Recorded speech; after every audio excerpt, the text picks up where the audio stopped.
చేశాను, అన్న కంపెనీల్లో పనిచేశాను, సాంగులు చేశాను, వాళ్ళకి రికార్డింగ్లు చేశాను, ఫైట్ డైరెక్షన్లు చేశాను. ఎంతో గొడ్డులా కష్టపడాను, మనసు పూర్తిగా సంతోషంగా చేశాను. నాకు ₹1 అడిగింది లేదు, ఆశించలేదు. నేను దానికోసం నాకు కావాలి, నేను పనిచేసిన దానికి కూడా నేను అడగట్లేదు. ఒకటే అడుగుతున్నాను, మీకు నిజం తెలియాలి. అందుకోసమే ఏంట్రా వీడు అన్నీ బయట పెడుతున్నాడు అనుకోవచ్చు, కానీ ఈరోజు నాకు భార్య పిల్లలు ఉన్నారండి. ఈ రోజు నేను నిలబడకపోతే రేపు నా కొడుకు పెద్దోడైన తర్వాత, కూతురు పెద్ద అయిన తర్వాత వాళ్ళకి నేను సమాధానం చెప్పుకోలేను. నేను దొంగతనం చేసి వేరే వాళ్ళు కడుపులు కొట్టి నా పిల్లల మొహం నేను చూడలేను, ఆ కూడు నా పిల్లలకి పెట్టలేను. మా నాన్న నన్ను అలా పెంచలేదు, మా అమ్మ నన్ను అలా పెంచలేదు. మధ్యలో మా అమ్మ నలిగిపోతుంది. మా అమ్మని హాస్పిటల్లో అడ్మిట్ అయ్యారని చెప్పి నేను అబద్ధాలు ఆడారు. హాస్పిటల్కి వెళ్ళి చెక్ చేయించుకుంది అమ్మ. నువ్వు వెళ్ళిపోయి ఇంట్లో నుంచి, నువ్వు వెళ్ళిపోతే వీడిని చూసుకుంటావు మేమంటే, మేము మంచిగా మాట్లాడి పంపిస్తా అంటే నమ్మి ఆవిడ 3 రోజుల నుంచి దడదడగా ఉంటే వెళ్ళమ్మ అంటే.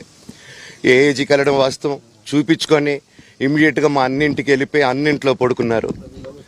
మీకు ప్రతిదీ తెలుస్తుంది. ఈ రోజుల్లో ఏది దాచలేరు.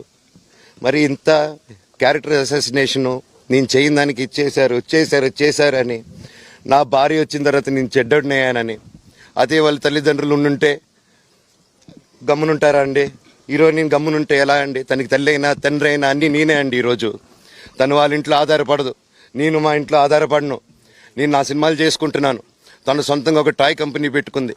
లాక్డౌన్లో నా అహం బ్రహ్మాస్మి సినిమా మా ప్రేమ కోసం ఆపేసినప్పుడు నిర్దాక్షిణంగా నేను చెన్నైకి షిఫ్ట్ అయిపోయి ఈ ఊర్లో వద్దని మేము అక్కడ కూర్చొని, నేను మనోజ్ నువ్వు బొమ్మలు గీస్తావు కదా, కథలు రాస్తావు కదా, బొమ్మలకి ఆత్మనిర్భర్ అని నరేంద్ర మోడీ గారు ఇది అనౌన్స్ చేశారు.